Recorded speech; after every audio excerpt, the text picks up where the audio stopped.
அன்பும் அறனும் உடைத்தாயின் இல்வாழ்க்கை பண்பும் பயனும் அது.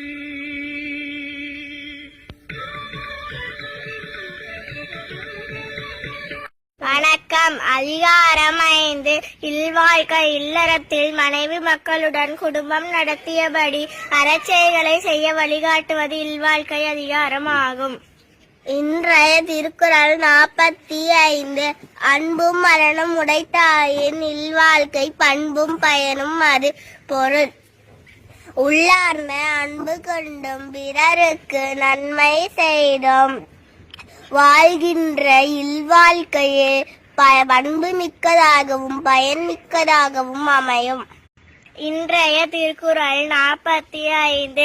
அன்பும் அறனும் உடைத்தாயின் இல்வாழ்க்கை பண்பும் பயனும் அது.